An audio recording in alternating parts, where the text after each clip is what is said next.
మీ కరతాళ ధ్వనులతో వారికి ఘనంగా స్వాగతం పలక.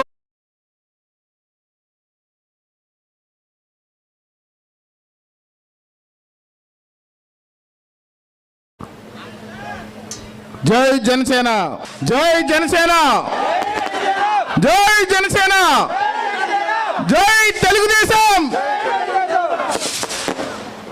జై జనసేన, జై తెలుగుదేశం, జై పవన్ కళ్యాణ్ గారు, జై చంద్రబాబు నాయుడు గారు. తెలుగుదేశం జనసేన పార్టీల ఐక్యత, తెలుగుదేశం జనసేన పార్టీల ఐక్యత, తెలుగుదేశం జనసేన పార్టీల ఐక్యత, తెలుగుదేశం జనసేన పార్టీల ఐక్యత. Thank you very much. ఈరోజు చాలా సంతోషంగా ఉంది. ఎందువల్లంటే నా సోదరుడు నా యొక్క రాజకీయ జీవితానికి పునాది వేస్తూ అహర్నిశలు కష్టపడుతూ ఖచ్చితంగా రాజానగరం నియోజకవర్గంలో జనసేన పార్టీ జెండా ఎగరాలని అహర్నిశలు కృషి చేస్తూ ఇంటింటికి తిరగడమే కాకుండా మండలంలో ప్రతి గ్రామం కూడా తిరుగుతూ ఆ గ్రామాల్లో ఉన్నటువంటి నాయకులందరినీ కూడా కలుసుకొని ఎక్కడైనా చిన్న చిన్న ఇబ్బందులు ఉంటే వాటిని సరిచేస్తూ ఆపదలో ఉన్న వారికి సాయం చేస్తూ మన పార్టీకి నాకు కుడుభుజంగా ఉండి ఈ యొక్క ముందుకు తీసుకెళ్తున్నటువంటి అడ్డాల శివచక్రవర్తి గారికి నా హృదయపూర్వక ధన్యవాదాలు తెలియజేస్తున్నాను. అదేవిధంగా నిన్న ఉదయం అనుకుంటే ఈరోజు వేలాది మంది నా తమ్ముళ్ళు ఇక్కడికి రావడం చాలా గర్వంగా ఉంది. ఇప్పటి వరకు పవన్ కళ్యాణ్ గారు మనల్ని ఎందువల్ల ఆశీర్వదిస్తున్నాడంటే నాకు ఇన్ఛార్జ్ రావడానికి కానీ లేదు.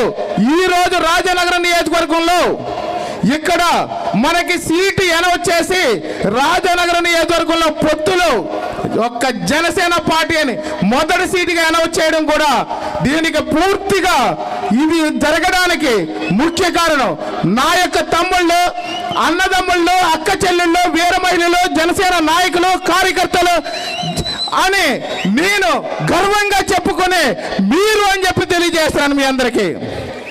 ఇది నా యొక్క విజయమో, నా భార్య బత్తల వెంకటలక్ష్మి గారి విజయమో, నా అల్లుడు తోట పవన్ కుమార్ గారి విజయమో, లేదా నా పెద్ద కుమార్తె తోట ప్రత్యూషాదేవి విజయమో, నా చిన్న కుమార్తె వందనాంబిక విజయమో, నా కుటుంబ విజయమో కాదు, మన జనసేన కుటుంబం విజయం అని సగర్వంగా మీ అందరికీ తెలియజేస్తున్నాను.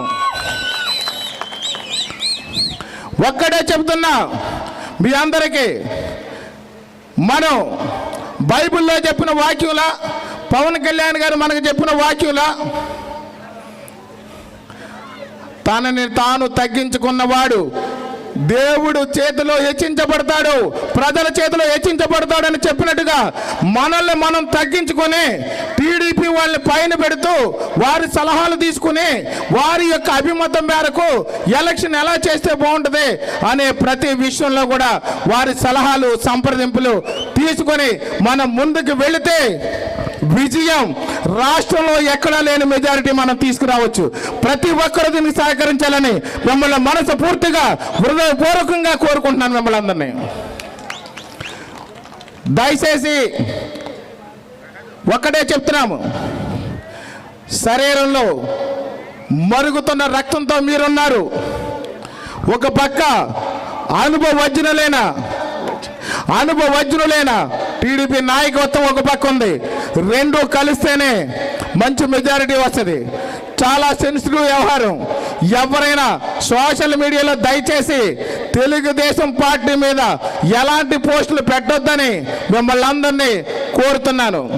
ఎందువల్లంటే వైసీపీ గాళ్ళు ఖతర్నాక్ గాళ్ళు, పేటీఎం గాళ్ళు ఉన్నారు.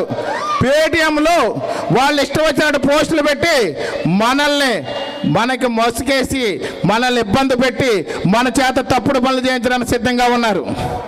అలాగే టీడీపీ ముసుగేసుకుని కూడా కొంతమంది వచ్చి మనల్ని రెచ్చగొట్టే ధోరణి చేస్తారు. దయచేసి ఒక్కటే, మనం అన్నదమ్ముల కంటే గొప్ప బంధంగా ముందుకెళ్తేనే కానీ టీడీపీ జనసేన ఈ యొక్క దుర్మార్గులను ఇంటికి పంపించలేమని దయచేసి ప్రతి ఒక్కరూ దీన్ని దృష్టిలో పెట్టుకుని మీ గ్రామ నాయకులకు, మీ దగ్గర ఉన్నటువంటి సీనియర్ నాయకుల్ని అందరినీ ఒకళ్ళొకళ్ళు కలుపుకొని ముందుకెళ్ళాలని మిమ్మల్ని అందరినీ కూడా కోరుతున్నాను నేను. అదేవిధంగా మనకి ఇక్కడ ఉన్నటువంటి మీ స్థానిక గ్రామాల్లో ఉన్నటువంటి నాయకులందరినీ కూడా నేను కూడా వచ్చి టీడీపీ నాయకులు ప్రతి ఒక్కరిని మర్యాదపూర్వకంగా గౌరవపూర్వకంగా మనం కలవడానికి సిద్ధంగా ఉన్నాం. మీ గ్రామాలతో మాట్లాడి అక్కడ నాయకులతో మీరు అన్ని సంప్రదించి నాకు చెబితే నేనే వచ్చి ప్రతి నాయకుల్ని కూడా గౌరవపూర్వకంగా మర్యాదపూర్వకంగా కలిసి వారిని మనం కలుపుకుని వెళ్ళే పని చేద్దాం. దయచేసి దీని అందరికీ మీరు సహకరించాలని మరీ కోరుచున్నాను. అదేవిధంగా కొంతమందికి ఈ మధ్య బాగా పెరిగింది, కొన్ని రకాల మన మీద మాట్లాడుతున్నారు. ఎవరో ఒక పుకారు పుట్టించారు, పుకారో నిజమో నాకు కూడా తెలియదు. పవన్ కళ్యాణ్ గారే వచ్చి రాజానగరంలో పోటీ చేస్తారు అని చెప్పి. నిజంగా పవన్ కళ్యాణ్ గారు రాజానగరంలో పోటీ చేస్తే మన తలరాతలే మారిపోతాయి. పవన్ కళ్యాణ్ గారిని కూడా రమ్మని ఆహ్వానిద్దాం. నేనే వ్యక్తిగతంగా ఆహ్వానిస్తాను. సారే కానీ ఇక్కడికి వచ్చి పోటీ చేస్తానంటే మనం ఎమ్మెల్యే కంటే ఎక్కువ. నేను ఎమ్మెల్యే అవడం కాదు, రాష్ట్రం అంతా రాజానగర్ వైపు చూడాలంటే సార్ వచ్చినా, మన పవన్ కళ్యాణ్ గారు వచ్చినా చూస్తుంది. ఆయన కాకుండా నాకు అవకాశం ఇచ్చిన రాష్ట్రం అంతా రాజానగర్ వైపు చూసేలా మనం అందరం కలిసి చేద్దామని చెప్పి ఈ సందర్భంగా తెలియజేస్తున్నాను. అదేవిధంగా మనం అధికారంలోకి వస్తే ఇక్కడ మనం ప్రజలకి మంచి సేవలు చేయడానికి సిద్ధంగా ఉన్నాం. మన యుద్ధం అన్యాయాల మీద, అరాచకం మీదనే కాదు, మన పేదరికం మీద నా యుద్ధం. మన పేదరికం నిర్మూలించడానికి నేను యుద్ధం చేస్తున్నాను. మన నియోజకవర్గంలో నిరుద్యోగ సమస్య పోగొట్టడానికి నేను యుద్ధం చేయాలనుకుంటున్నాను. రైతు కష్టాలు తీర్చడం కోసం నేను యుద్ధం చేయాలనుకుంటున్నాను. మన రాజానగరం నియోజకవర్గంలో ఆర్థికపరమైన అభివృద్ధి లేక అన్ని రంగాలు కుంటుపడితే వాటిని బాగు చేయడానికి నేను యుద్ధం చేయాలనుకుంటున్నాను. ఈ యొక్క అరాచక పాలన ఇంటికి పంపించడానికి నేను సంసిద్ధంగా ఉన్నానని ఈ వేదికగా చెబుతున్నాను. ముఖ్యంగా చూస్తే ఇక్కడ రైతు సమస్యలు కానీ మనం చూసినట్లయితే చాలా అధ్వానంగా ఉన్నాయి. మనం మిచాంగ్ తుఫాను చూసాం, ₹1 కూడా ఎవరికి నష్టపరిహారం రాలేదు. ఇక్కడ పక్కన చూస్తే మనకి బుచ్చంపేట గ్రామంలో కానీ గుమ్మలూరులో కానీ చాలా భయంకరంగా పంటలు మునిగిపోయినాయి. అదేవిధంగా సీతానగరం మండలంలో చాలా గ్రామాలు మునిగిపోయినాయి. సుమారు 30,000 ఎకరాలు మునిగిపోతే అన్నం పెట్టే రైతుకి ఆసరా కూడా లేని ఈ ప్రభుత్వం మనకు అవసరమా? ఈ అన్నం పెట్టే రైతుని ఎందుకు వెళ్ళి ఈ ప్రభుత్వం నిర్లక్ష్యం చేస్తుందో అర్థం కావట్లేదు. కాబట్టి మనం రైతులకి అన్ని రంగాల్లో అన్ని విధాలుగా మనం అండగా ఉండాలి అని అంటే ఖచ్చితంగా మన జనసేన పార్టీని గెలిపించాల్సిన అవసరం ఉంది. నేను రైతు బిడ్డగా మాట్లాడుతున్నాను. నేను రైతు బిడ్డని, ఈ ప్రాంత వాసిని, మీలో ఒక్కడిని, మీ అందరితో కలిసి జీవించేవాడిని. కానీ రైతే మనుగడ లేకుండా పోయినటువంటి రోజులు కనిపిస్తున్నాయి. చూడండి, పామాయిల్ దుకాణానికి చూస్తే పామాయిల్కి ఇంతకుముందు మొక్కలు ఉచితంగా ఇచ్చేవారు. 3 ఏళ్ళు సరిపడగా దానికి ఎరువులు ఫ్రీగా ఇచ్చేవారు. అదేవిధంగా డ్రిప్ సిస్టమ్నే 25 ఎకరాల లోపు అయితే ఫ్రీగా ఇచ్చేవారు. 50 ఎకరాల లోపు అయితే 25% కట్టించుకునేవారు. 75% అయితే దాన్ని మళ్ళీ 50% కట్టించుకునేవారు. 75 ఎకరాలు అయితే. 100 ఎకరాలు అయితే 75% అన్నారు. ఈ స్లాబ్ను కూడా మొత్తం ఎత్తేసి డ్రిప్ సిస్టమ్ ఇవ్వకుండా రైతుల్ని నానా ఇబ్బందులు పెడుతున్నారు. ఈవేళ పామాయిల్ ధర రేటు తగ్గిపోయింది. మొక్కలు ఉచితంగా ఇవ్వట్లేదు, ఎరువులు ఇవ్వట్లేదు.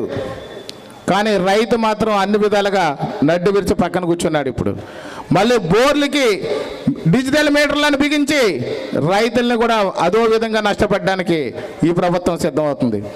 కాబట్టి పామాయిల్ రైతులకి మళ్ళీ మంచి తోడ్పాటు కావాలంటే తెలుగుదేశం జనసేన పార్టీలు గెలిపించాల్సిన అవసరం ఉందని మీ అందరికీ ఈ సందర్భంగా తెలియజేస్తున్నాను. అదేవిధంగా ఇక్కడ రియల్ ఎస్టేట్ వ్యాపారులు ఉన్నారు. మన రాజానగరం నియోజకవర్గంలో గత 5 ఏళ్లుగా రియల్ ఎస్టేట్ అంతా మూసుకుని కూర్చున్నారు.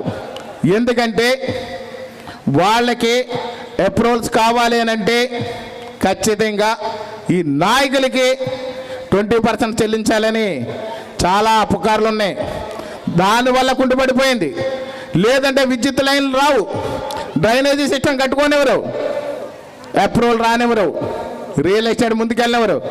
ఏళ్ళకి దందాలో మామూళ్ళు చెల్లిస్తేనే కానీ ఆ రియల్ ఎస్టేట్ వ్యాపారాలు ముందుకు వెళ్ళమట్లేదు. అందువల్ల వాళ్ళు వ్యాపారాలు మానేసుకుని అయినా కూర్చున్నారు, కానీ ఏం చేయలేకపోతున్నారు. రూపాయి ఆదాయం వస్తుందంటే 3 రూపాయలు వాళ్ళకి లంచం ఇవ్వాల్సిన పరిస్థితి ఉంది ఇక్కడ. అలాంటి పరిస్థితుల్లో రియల్ ఎస్టేట్ వ్యవస్థ అంతా ఇక్కడ నాశనం అయిపోయింది. ఒక్కటి మాత్రం చెప్తున్నాను ఈ సభాముఖంగా రియల్ ఎస్టేట్ వ్యాపారులందరికీ, మీరు ధర్మబద్ధంగా వ్యాపారం చేయండి, న్యాయబద్ధంగా వ్యాపారం చేయండి.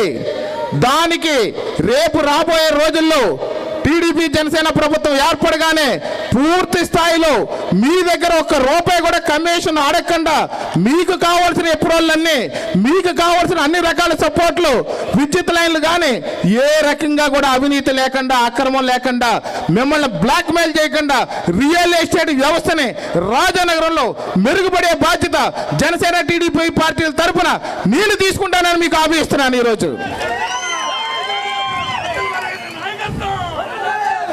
అదేవిధంగా ఇక్కడ మనం చూస్తే ఇదే గ్రామంలో చెరువులు తవ్వేశారు, మన నియోజకవర్గం అంతా తవ్వేశారు. చాలా విచారకరమైన విషయం ఏంటంటే ఈ గ్రామంలో చెరువులు తవ్వేయడం వల్ల ప్రమాదవశాత్తు ఒక మనిషి కాలు జారి చెరువులో పడిపోతే 3 రోజులు ఆ యొక్క చనిపోయిన వ్యక్తి శవం కోసం నిరీక్షించిన గ్రామం మన గాడాల గ్రామం. ఎంత దరిద్రమైన స్థితిలో ఉన్నామో చూడండి. 3 రోజుల తర్వాత శవం దొరికితే అంత్యక్రియలు చేసుకుని అధికార పార్టీకి భయపడి అన్నీ మూసుకుని ఈవేళ అంత్యక్రియలు చేసుకుని ఎవరికి చెప్పకుండా గొప్పచుప్పుగా ఉన్న పరిస్థితి ఇక్కడ ఉంది. ఇలాంటి ప్రభుత్వం మనకు అవసరమా? ఈరోజు ఒక మనిషి చనిపోతారు, రేపొద్దున ఇంకా చనిపోతారు, అప్పుడేం చేస్తారు? ఇలాగే పక్క గ్రామంలో పశువులు చనిపోతున్నాయి. మనుషులు చనిపోయినా, పశువులు చనిపోయినా చెరువులు మాత్రం ఇలా అక్రమ దోపిడీ ఆపరు. కాబట్టి ఇలాంటి దోపిడీదారుని ఇంటికి పంపించకపోతే రేపు రాబోయే రోజుల్లో మన ఇంట్లో ఉన్న వస్తువులు కూడా ఇలా దౌర్జన్యంగా ఎత్తుకెళ్ళిపోతారు. మనం చేయగలిగేది ఏమీ లేదు. నిన్నే ఒక మా నాయకుడు చెప్తున్నాడు, నేను తలుచుకుంటే గుమ్మలో నుంచి కారు ఇంట్లో నుంచి బయటకు రాదన్నాడు. అంటే వీళ్ళ అధికారం ముగిసిపోతున్నా నా కారు ఇంట్లో నుంచి బయటకు రాదట. నా వెనకాల ఓన్లీ బత్తుల బలరామకృష్ణ లేడు. ఇక్కడ బత్తుల బలరామకృష్ణ వెనకాల వేలాది మంది జన సైనికుల సపోర్ట్ ఉంది. అది మర్చిపోతున్నావు. ఇక్కడ బలరామకృష్ణ అనేవాడు వ్యక్తి కాదు, ఇక్కడ శక్తుల సమూహం, జనసేన పార్టీ సమూహం. అలాంటి విషయాలు నువ్వు నోరు పూసుకొని కూర్చుంటే బాగుంటుందని ఈ సభ మీదగా నిన్ను హెచ్చరిస్తున్నాను. నా కారు కాదు కదా, నా ఎంటికి కూడా పీకలేవని చెప్పి ఈ సందర్భంగా తెలియజేస్తున్నాను.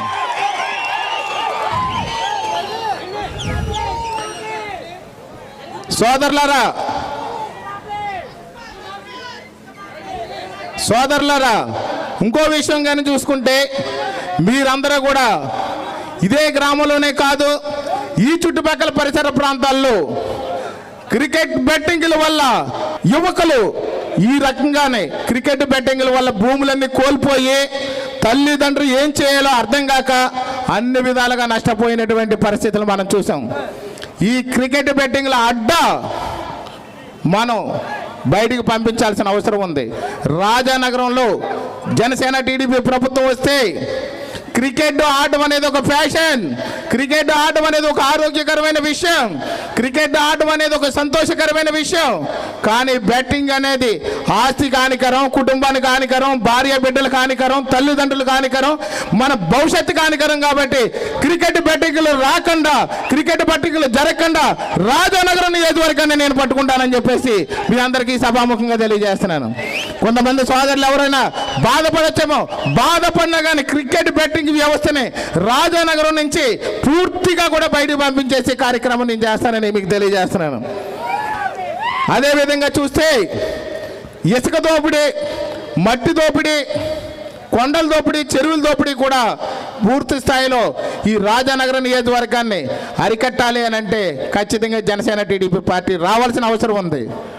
అంతేకాకుండా సోదరులారా, మరొక విషయం గుర్తుపెట్టుకోండి, ప్రతి ఒక్కరు కూడా 4.5 ఏళ్ళు గెలిచిన తర్వాత మనల్ని అందరినీ గాలికి వదిలేసి ఈరోజు అన్నయ్య, తమ్ముడు, అక్క, చెల్లి అంటూ మీ ఇళ్ళకు వచ్చి తొడలు పట్టుకుని, కాళ్ళు పట్టుకుని, చేతులు పట్టుకుని బతిమాలే నాయకులు ఉన్నారు. అప్రమత్తంగా ఉండండి. ఒక్కసారి ఓటేస్తే చాలు, మిమ్మల్ని మళ్ళీ తీసుకెళ్లి బంగాళాఖాతంలో కలిపేస్తారు. దయచేసి ఒక్కటే ఆలోచించండి. బలరాం కృష్ణ అనేవాడు నీతిగా, నిజాయితీగా ప్రజల పక్షాన పోరాడాలనుకుంటున్నాడు, ప్రజలకు మంచి చేయాలనుకుంటున్నాడు, ప్రాంతానికి మంచి చేయాలనుకుంటున్నాడు, మన పల్లెటూళ్ళని గొప్ప ఆదర్శంగా ఉండే విధంగా చేయాలనుకుంటున్నాడు, రాజానగరం నియోజకవర్గాన్ని రాష్ట్రంలో మోడల్ నియోజకవర్గంగా చేయాలనుకుంటున్నాడు. దయచేసి ఒక్క అవకాశం ఇవ్వండి. అది పవన్ కళ్యాణ్ గారు వచ్చినా, నేను వచ్చినా కానీ జనసేన పార్టీకి మాత్రం ఒక్క అవకాశం ఇవ్వాలని ఈ సందర్భంగా మిమ్మల్ని తెలియజేస్తున్నాను.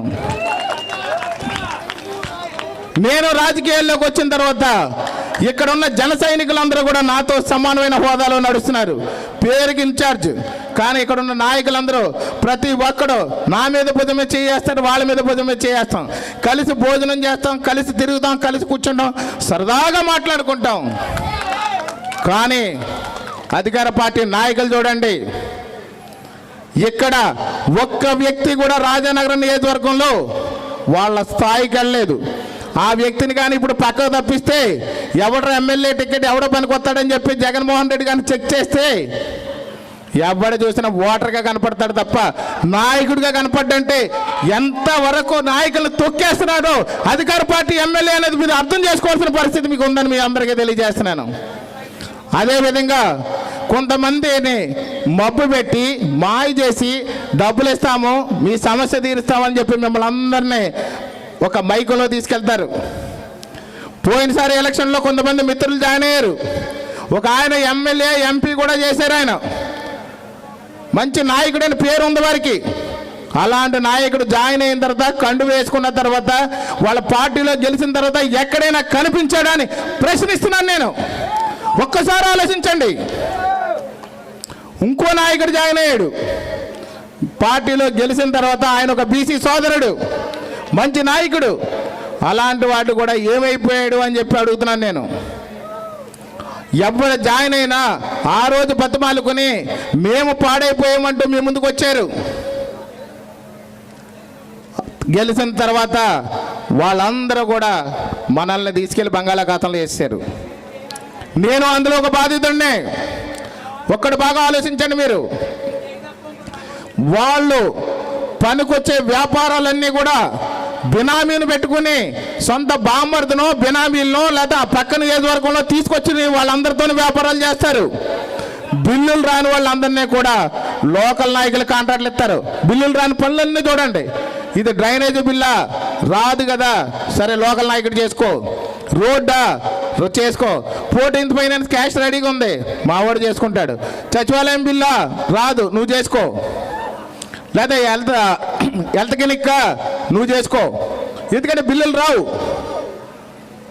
బిల్లులు రాని అన్నీ కూడా మన స్థానిక నాయకులు నడ్డు విరచడానికి వాళ్ళు లోకల్ నాయకులు కాంట్రాక్టులు ఇచ్చి ఇప్పుడు బిల్లులు ఇవ్వకుండా వాళ్ళు ఇబ్బంది పెడుతూ బ్లాక్మెయిల్ చేస్తూ నీ బిల్లు రావాలంటే నా వెంట తిరిగి అంటున్నాడు.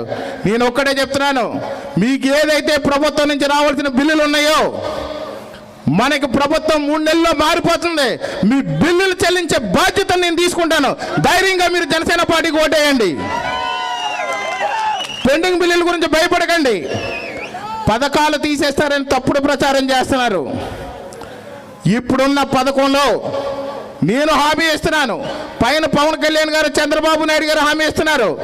మీకున్న పథకాలు ఒక్కడే కూడా తీయకుండా ఇంకా పార్టీలకు అతీతంగా, కులాలకు అతీతంగా, వర్గాలకు అతీతంగా, మతాలకు అతీతంగా ప్రతి ఒక్క లబ్ధిదారుడికి కూడా సంక్షేమ పథకాలు ఇంతకంటే బెటర్గా మీకు అందజేస్తామని చెప్పేసి మీకు తెలియజేస్తున్నాను నేను. చాలా మందిలో అపోహలు సృష్టిస్తున్నారు. ముఖ్యంగా సోదరిమణులందరికీ కూడా వీళ్ళు సృష్టిస్తున్నటువంటి అపోహలు, మీ పథకాలు తీసేస్తారు. పథకాలు తీయడానికి ఇక్కడ ఉన్నటువంటి సీఎంఐయో లేదా ఇక్కడ ఎమ్మెల్యేయో లేదా వాళ్ళ పూర్వీకులు ఇచ్చినయో కాదు. ఇది పురాతన నుంచి వస్తుంది. రాజశేఖర రెడ్డి గారు ఇచ్చారు, అంతకుముందు ఇచ్చారు. 1 by 1 వస్తుంది. ఇది మనకు వచ్చే పథకాలన్నీ కూడా సెంట్రల్ గవర్నమెంట్, స్టేట్ గవర్నమెంట్ వీళ్ళ జేబుల్లోయో వీళ్ళ పూర్వీకులు ఇచ్చిన డబ్బుల్లో నుంచో మీకు ఇవ్వట్లేదు. కాబట్టి ఒక్క పథకం కూడా పోదని ఈ సందర్భంగా తెలియజేస్తున్నాను. మీ పథకాల్లో ఒక్కడ తీసేస్తే నాది హామీ, ఏ పథకం తీసేసినా ఆ పథకానికి మీకు రియంబర్స్మెంట్ కూడా ఇచ్చే హామీని నేను ఇస్తున్నాను. నా ఆస్తి అమ్మైనా సరే మీ పథకం కానీ తీస్తే దానికి మీ యొక్క నేను చెల్లిస్తానని చెప్పేసి ఈ సందర్భంగా తెలియజేస్తున్నాను. అదేవిధంగా చూస్తే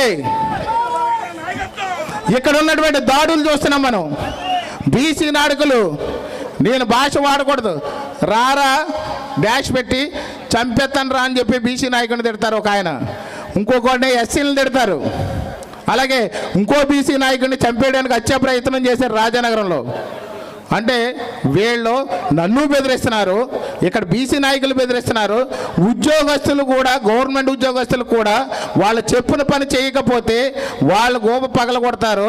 అదేవిధంగా ఏదన్నా ఇంకా అటు ఇటు మాట్లాడితే దూరంగా ట్రాన్స్ఫర్ చేస్తారు. కానీ ధర్మబద్ధంగా, న్యాయబద్ధంగా ప్రజలందరికీ మంచి చేయడానికి వచ్చాను. ఖచ్చితంగా మీరు కానీ నన్ను ఆశీర్వదిస్తే అలాంటి దాడులు ఇక్కడ లేకుండా రాజానగరం నియోజకవర్గాన్ని ఒక సంతోషకరమైనటువంటి, ఒక స్వచ్ఛమైనటువంటి, ఒక అభివృద్ధి చెందిన రాజానగరంగా మారుస్తాను. దయచేసి ఒక్కసారి అవకాశం ఇవ్వండి నాకు.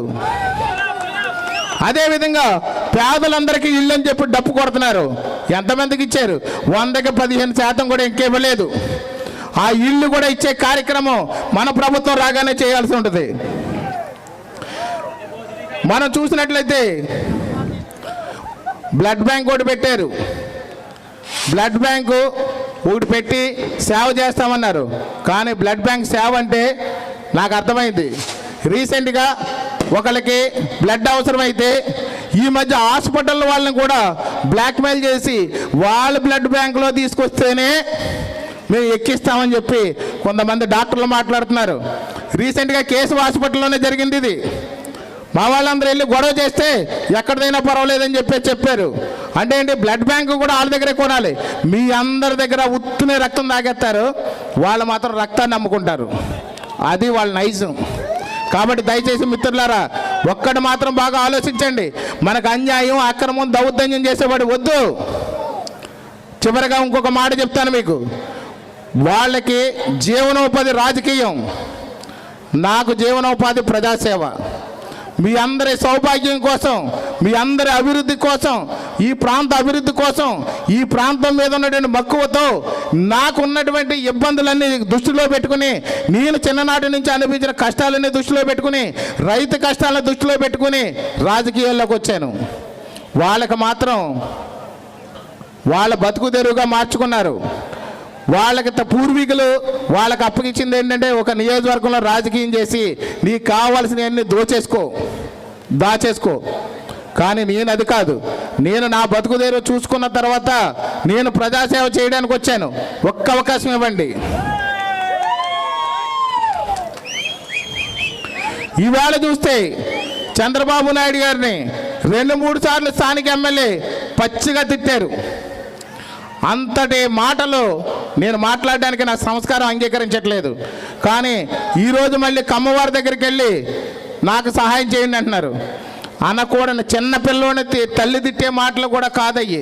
అలాంటి తిట్టి ఎలా తిట్టారంటే, ఎంత నీచంగా అంటే అతను ఒళ్ళు పొగరకి నిదర్శనంగా ఉండే విధంగా తిట్టారయ్యి. రేపు రాబోయే రోజుల్లో మనం ఇంకెంత చేస్తారో తెలియదు.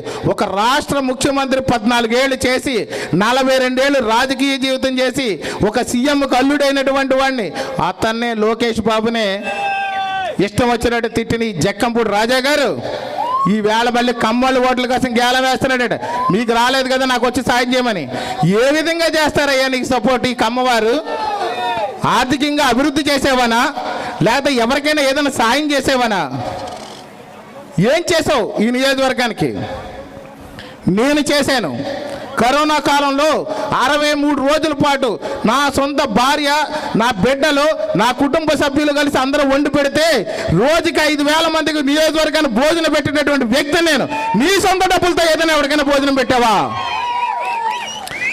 ఎవడో పంచుకుంటాననేది వచ్చి ప్యాకెట్లన్నీ రెడీ చేస్తే నువ్వు వెళ్ళి పంపకాడానికి వెళ్ళి అక్కడుండి 2 ఫోటోలు పెట్టుకుని మేమిచ్చామని చెప్పావు. కానీ నీ సొంత డబ్బులు ఖర్చు పెట్టినటువంటి వ్యవహారం ఏదైనా ఉంటే చూపించు. నేను నా గ్రామంలోని, నా పక్క గ్రామంలో కూడా కిరాణా, కూరగాయలు అన్ని కరోనాలో పేద ప్రజల కోసం పంచాను. మధ్య తరగతి వాళ్ళకి అందుబాటులో లేవని పంచాను. బియ్యంతో సహా పంచాను. నీ సొంత డబ్బులు ఎప్పుడైనా నీ జీవితంలో పంచావా? వరద బాధితులు వస్తే నేను వేసుకుని లోపలికి బియ్యం తీసుకెళ్ళి, కూరగాయలు తీసుకెళ్ళి, నూనె, దుప్పట్లు అన్నీ తీసుకెళ్ళి అక్కడ ప్రజలకు ఇస్తే నీ సొంత డబ్బులు పావులో ఎప్పుడైనా ప్రజలకు ఇచ్చావా? హాస్పిటల్లో ఉన్న పేషెంట్లకి ఎంతమందికి బిల్లు కట్టానో నియోజకవర్గంలో చూడు. నువ్వు ఆరోగ్యశ్రీ చేయించకపోతే నా గ్రామంలో నా సొంత డబ్బులతో కవలపల్లి శ్రీనని ఆర్ఎంపీ డాక్టర్ని ఇచ్చి హైదరాబాద్ కామినేని కిమ్స్ హాస్పిటల్ పంపించి గుండె ఆపరేషన్ చేయించానో లేదో గాదరాడేళ్ళు తెలుసుకో.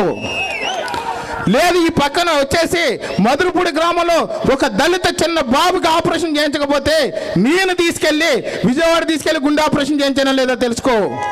నువ్వేం చేసావో చెప్పు ఈసారి. నేను రాజకీయాల్లో లేనప్పుడు కూడా ప్రజలకు ఇప్పుడు అనుక్షణం చేస్తున్నాను. నువ్వు మా గ్రామంలో వీధి లైట్లు లేవు అని అంటే నా సొంత డబ్బులతో నేను 60 స్తంభాలు వేసి మా గ్రామానికి వెలుగులు ఇచ్చాను నేను. నువ్వేం చేసావో చెప్పు. ఈ రోజు కూడా నా గాదరాడ గ్రామానికి ఇళ్ల స్థలం కొనుగోలు చేయలేని ఒక అసమర్థ నాయకుడు నువ్వు. ఇంకా ఇల్లు ఇస్తానని చెప్పి మబ్బులో పెడుతున్నావు చాలా గ్రామాలు. అన్ని గ్రామాల్లో కూడా ఇదే పరిస్థితి. మీ వైసీపీలో మీకున్నటువంటి పేటీఎం దొంగలు ఉన్నారు చూడు, పనికి మాలినటువంటి వ్యక్తులు. నువ్వు ఎక్కడి నుంచి తీసుకొస్తావో తెలియదు. గాదరాడ దొంగలను గ్రూప్ పెట్టావు వైఎస్ఆర్సీపీలో. అంటే గాదరాడ వాళ్ళందరూ దొంగలా? ఓటులు దొబ్బి ఎప్పుడు లేకపోతే మేమందరం కష్టపడి 514 ఓట్లు నీకు మెజారిటీ ఇస్తే ఈవేళ గాదరాడ దొంగలను ఫేస్బుక్లో గ్రూప్ పెడతారా మీరు? గాదరాడ సత్తా త్వరలో నీకు కనిపిస్తుంది. ఈ సందర్భంగా మీరు గుర్తుపెట్టుకో. గాదరాడలో పుట్టినటువంటి వ్యక్తి నిన్ను నియోజకవర్గం నుంచి తమిరైపోతున్నాడు. సిద్ధంగా ఉండవు. నేను సిద్ధంగా ఉన్నాను నిన్ను తమిరేయడానికి. గాదరాడంటే ఏదనుకున్నావు? గాదరాడ నా సొంత అడ్డ. గాదరాడలో ప్రతి ఒక్కడు నా మనసే. నువ్వు భయపెడుతున్నావని చెప్పేసి గాదరాడకు దూరంగా ఉన్నాను. ఒక్కసారి గాదరాళ్ళు అడుగు పెడితే అందరూ నా సొంత మనుషుల వాళ్ళు ప్రాణం పెడతారు. గాదరాడు వాళ్ళు దొంగలు అంటావా? నువ్వే పెద్ద దొంగవే. నువ్వే ఎంత దొంగవా చూడు. ఎన్ని చెరువులు, ఎన్ని కొండలు, మనుషులు చచ్చిపోతున్నా నువ్వు చెరువులు తవ్వడం ఆపలేదు. నువ్వు కదా దొంగవే. ముందుకు ఎలక్షన్ల ముందు వచ్చినప్పుడు నీకు డీజిల్కి డబ్బులు లేవని చెప్పేసి బాధపడిన వ్యక్తి ఈ వేళ 100 కోట్లు ఎలా గడించావని అడుగుతున్నాను నేను. నిన్నటిదాకా నీ భయం నీ కళ్ళల్లో కనపడుతుంది, నీ భయం నీ మొక్కలో కనపడుతుంది. ఎప్పుడైనా నువ్వు ఫ్లెక్స్ కట్టావా? ఈ వేళ ఏ ఊర్లో చూసినా ఫ్లెక్స్లు కడుతున్నావు భయపడి. నువ్వు ప్రూవ్ చేసుకోవడానికి ప్రయత్నం చేస్తున్నావు. కానీ ఒకప్పుడు నాకు పబ్లిసిటీ పిచ్చాను. పబ్లిసిటీ పిచ్చి ఎవరికో నీకే అర్థం చేసుకోవాలి. ఇప్పుడు నేను సంవత్సరంన్నర నుంచి గైడ్ కాలేజ్ ఎదురుకుంటున్నాడు ఫ్లెక్స్ కడుతుంటే దాని కాంట్రాక్టర్ని బెదిరించి నువ్వు కట్టుకుంటున్నావు. గాడాల్లో నేను ఫ్లెక్స్లు కడుతుంటే వాళ్ళు బెదిరించి నువ్వు ఫ్లెక్స్లు కట్టుకుంటున్నావు. ఈ వేళ యాడ్ ఏజెన్సీలన్నీ కూడా బెదిరించి నువ్వు ఫ్లెక్స్లు కట్టుకున్నావు. బొచ్చు ఫ్లెక్స్లు ఉంటే ఎంత లేకపోతే ఎంత. నేను రాజనగరం నియోజకవర్గ ప్రజల గుండెల్లో ఉన్నాను. నేను కాపు కార్పొరేషన్ అన్నావు, కాపుల్ని మనోళ్ళు అన్నావు. నేను కులాలకు అతీతంగా ఉన్నాను. నాకు కులపిచ్చి లేదు. మొట్టమొదటి నుంచి నా జీవితంలో నాకు కులపిచ్చి లేదు. నా ఇంట్లో నా కంపెనీలో ఉన్న వాళ్ళందరూ కూడా దళితులే. నా కంపెనీలో ఉన్న వాళ్ళందరూ కూడా దళితులు. నేను ఈ వేదికగా చెప్తున్నాను. 25 ఏళ్ళలో నేను దాని ప్రూఫ్ కూడా చెప్తున్నాను. ఎవరన్నా అడిగితే కులం అనేది ఇష్టం లేక నాకు ఇక్కడ కూరకొండలో పనిచేసినటువంటి సత్యానందం గారు అనే సర్కిల్ ఇన్స్పెక్టర్ ఉండేవారు. ఆయన నాకు అప్పట్లో మంచి మిత్రుడు. ఆయన్ని నేను అన్నదమ్ముల్లా కనపడుతున్నాను. పక్క పక్కన కూర్చుంటే నన్ను ఒక రోజు అన్నారు, మీరిద్దరు బ్రదర్స్ అని ఒకటి అడిగితే ఆ రోజు నుంచి, అంటే ఇది ఎప్పుడు జరిగిందో కూడా గుర్తెట్టుకోండి, ఆ రోజు నుంచి నన్ను కులం అడిగితే నేను మాదిగా అని చెప్తాను. కానీ నువ్వు కాపు అని చెప్పి అందరి చేత ఓట్లు తప్పి కాపు కార్పొరేషన్ చైర్మన్ అయ్యి ఏం పీకావు? రూపాయి ఇచ్చావా ఈ నియోజకవర్గానికి? రూపాయి తెచ్చావా? కాపు కార్పొరేషన్ అని చెప్పేసి కళ్యాణ మండపాలు కడతాను, ఎక్కడైనా కట్టావా? ఏం చేసావు? బుక్ తయారు చేశాడండి ఓ పెద్ద మనిషినా. ఓ బుక్ తయారు చేసి ఇంటింటికి మేనిఫెస్టో అని చెప్పాడు. నువ్వు ఇచ్చిన మేనిఫెస్టోలో కనీసం 5% పనులు పూర్తి చేయగలిగేవారు అడుగుతున్నాను నేను. 5%, 100కి 5. అది కూడా చేయలేదు. మేనిఫెస్టో చెప్పావు.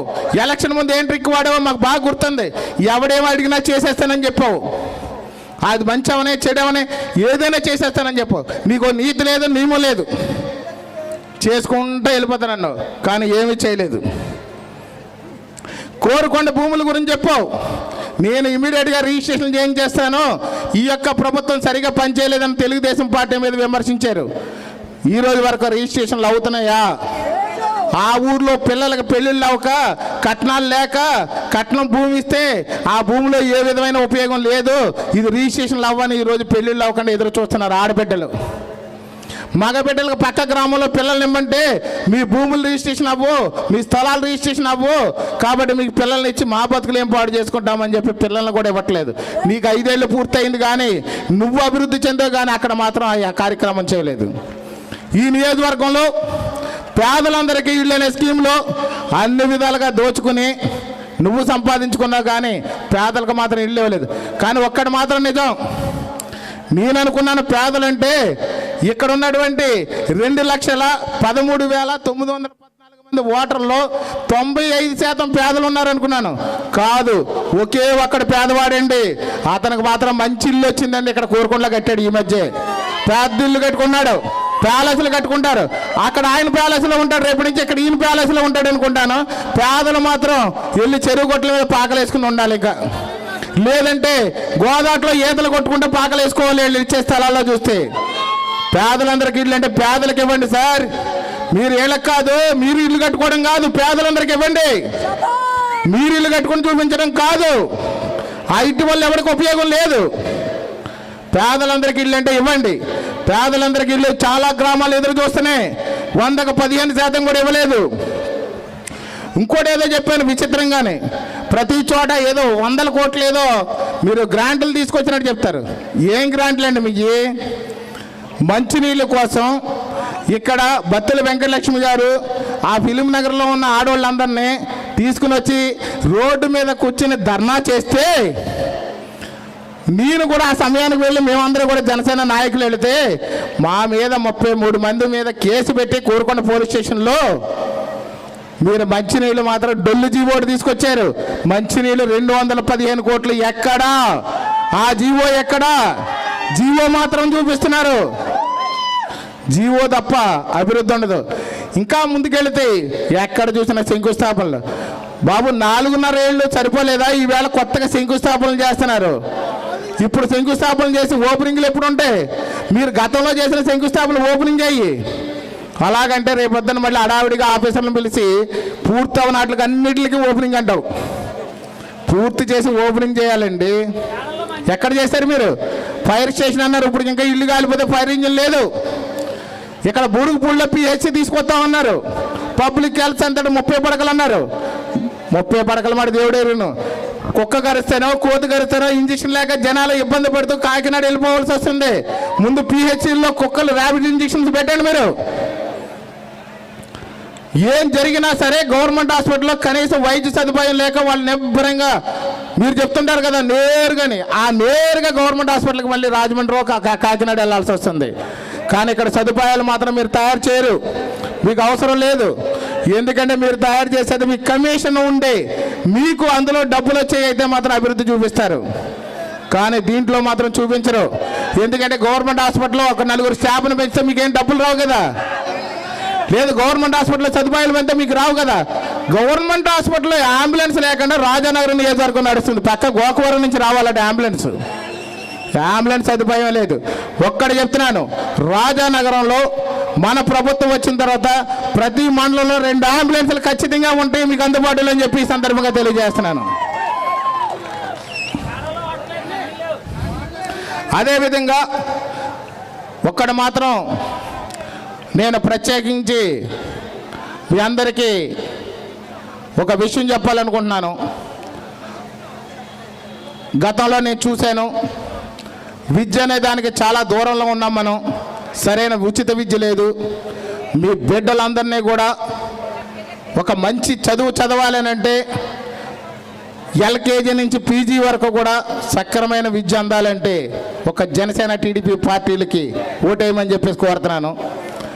వ్యక్తిగతంగా విద్య విషయంలో ఏ ఇంట్లో సమస్య ఉన్నా అది నా ఇంట్లో సమస్యగా మారి నేను మీకు దాన్ని పూర్తి స్థాయిలో సపోర్ట్గా ఉంటానని ఈ సందర్భంగా తెలియజేస్తున్నాను. ఎందుకంటే నేను విద్య లేక, నేను చదువుకున్న చదువు సరిపోక చాలాసార్లు చాలా రకాలుగా ఇబ్బంది పడ్డాను. ఆ ఇబ్బందులు డబ్బులు లేకో, లేదా పేరెంట్స్ ఏ కారణం చేతైనా సపోర్ట్ చేయలేకో, లేకపోతే పేరెంట్స్ అందుబాటులో లేకపోతేనో వాళ్ళకు మాత్రం ఖచ్చితంగా బత్తుల బలరామకృష్ణ అనేవాడు మీ కుటుంబ మనిషిగా మీ యొక్క విద్యలో ముందంజలో ఉంటానని ఈ సందర్భంగా తెలియజేస్తున్నాను. మీ బిడ్డలందరికీ చెప్పండి. ప్రతి తల్లికి నేను తెలియజేస్తున్నది ఒకే ఒక విషయం, మీ బిడ్డల చదువు ఆగిపోకూడదు. మీ బిడ్డల భవిష్యత్తు జనసేన తెలుగుదేశం పార్టీలది, బత్తుల బలరామకృష్ణ ఉందని చెప్పి ఈ సందర్భంగా తెలియజేస్తున్నాను. నిస్వార్థంగా నేను మనోనిబ్బరంతో, గుండె నిబ్బరంతో, ధైర్యంగా, సాహసోపేతంగా సేవ చేయాలని ముందుకు వచ్చాను.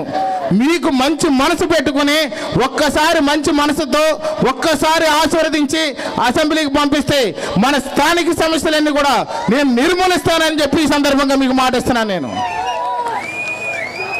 సంక్షేమం అనేది ప్రజలకి, ప్రతి గడపకి, ప్రతి వ్యక్తికి, అర్హులైన వాళ్ళందరికీ కూడా సంక్షేమం సక్రమంగా అమలు చేస్తానని, ఎప్పుడైనా సరే ఎలాంటి ఇబ్బంది వచ్చినా, నా వల్ల అవినీతి జరిగినా, అక్రమాలు జరిగినా, దౌర్జన్యం జరిగినా కాళ్ళ పట్టుకునే అవకాశం మీది అని చెప్పి ఈ సందర్భంగా నేను తెలియజేస్తున్నాను. ఇప్పటి వరకు నాయకులు మిమ్మల్ని పీడించడానికి మాత్రమే ఉన్నారు, కానీ మిమ్మల్ని అన్ని విధాలుగా మిమ్మల్ని కాపాడడానికి, రక్షించడానికి, ముఖ్యంగా మహిళల మీద దాడులు. నిన్న కానీ అయోష అనే అమ్మాయిని, ఆశ అనే అమ్మాయిని చూస్తే గుండు దించేశారు. ఆ శిరోమణులు ఎంత పాపమో చూడండి. ఒక ఆడబిడ్డ చిన్ననాటి నుంచి నా తల పొడుగవ్వాలి, జడేసుకోవాలి అని చెప్పి కోరుకునే ఒక ఆడబిడ్డదే నిర్దాక్షిణ్యంగా ఈ వైసీపీ కార్యకర్తల సపోర్టుతో అతను గుండు గీస్తే నువ్వు ఇప్పటి వరకు యాక్షన్ తీసుకోకుండా ఆ అమ్మాయితో కనీసం పలకరించడానికి వెళ్ళి సానుభూతిగా సంఘీభావం చెప్పి, అమ్మ మేమున్నాము, మా జనసేన పార్టీ ఉంది, మా టీడీపీ పార్టీ ఉంది, నీకు సపోర్ట్గా ఉంటాం, నీ అన్యాయం తరపున మేము సపోర్ట్గా ఉండి నీకు ఎలాంటి రక్షణ కావాలన్నా ఉంటాము అని అంటే కనీసం కలవడానికి కూడా అవకాశం లేకుండా నీ యొక్క అధికారం జులుం అనేది చూపిస్తున్నావు. ఈరోజు మీటింగ్ పెట్టుకుంటే పోలీసులతో బెదిరింపులు చేపిస్తున్నావు. ఇంకెంతకాలం బెదిరిస్తారు మీరు? పోలీసుల ద్వారా బెదిరింపులు చేసి మమ్మల్ని భయభ్రాంతులు చేయాలనుకుంటున్నారు. మీరు ఎన్ని కేసులు కట్టించుకో, నువ్వు ఇచ్చిన పోస్టు ప్రకారం ఈ రోజు వరకు కేసులు లేవని చెప్పాను తప్ప భవిష్యత్తులో కేసులు రావని చెప్పలేదు. ఈ వేళ నుంచి ఎన్ని కేసులు పెట్టుకో, ప్రతి కేసుకి నేను, నా జనసేనులు, జన సైనికులు సిద్ధంగా ఉన్నాం. ఎన్ని కేసులు పెట్టుకో. ఒక్కడు చెప్తున్నాను, వాళ్ళు ఎన్ని చేసినా, ఎంత చేసినా మీ అందరికీ నేను సపోర్ట్గా ఉంటాను. మీ మీదకి వచ్చేది ఎలాంటి ఇష్యూ అయినా సరే నేను పూర్తి స్థాయిలో ధైర్యంగా దాన్ని ఎదుర్కొని మీకు ఎల్లప్పుడూ సపోర్ట్గా ఉంటానని మీకు తెలియజేస్తున్నాను. చివరిగా ఒకటే మాట చెప్తున్నాను, నేను ఒక స్థానికుడిని, ఇక్కడ లోకల్గా పుట్టిన వాడిని. వచ్చిన వాళ్ళందరూ చాలామంది వచ్చారు, చాలామంది వెళ్ళిపోయారు. రాజానగరం నియోజకవర్గంలో వచ్చిన వాడు ఎవరైనా వస్తే బట్టల బ్యాగో, ఒక డబ్బుల బ్యాగో పట్టుకుని వస్తాడు, ఎలక్షన్ చేస్తాడు, గెలిస్తే అప్పుడప్పుడు కనిపిస్తాడు, గెలవకపోతే ఇంటికి వెళ్ళిపోతాడు. కానీ బలరామకృష్ణ చచ్చిపోయే వరకు, చివరికి చచ్చిపోయిన తర్వాత కూడా శవాన్ని కూడా ఇక్కడ మన నియోజకవర్గంలో పూడ్చిపెడతాడు. అది కాబట్టి మీతోనే ఉంటాను, ఎప్పుడు మీతోనే ఉండే వ్యక్తిని. కాబట్టి ఒక్కసారి ఆలోచించండి. మీ ఇంటి బిడ్డగా పనిచేయడానికి సిద్ధంగా ఉన్నాను, మీ అన్నగా పనిచేయడానికి ఉన్నాను, మీ తమ్ముడిగా పనిచేయడానికి ఉన్నాను. ప్రతి విషయంలోని అండగా దండగా ఒక సేవకుడిగా ఉంటానని ఈ సందర్భంగా తెలియజేస్తూ, చివరిగా టీడీపీ జనసేన పార్టీల తరపున అభ్యర్థికి గాజు గ్లాసు గుర్తుపై ఓటేసి అఖండ మెజారిటీతో గెలిపిస్తారని మిమ్మల్ని అందరినీ కోరుకుంటూ సెలవు తీసుకున్నాను. జై జనసేన, జై తెలుగుదేశం, జై పవన్ కళ్యాణ్.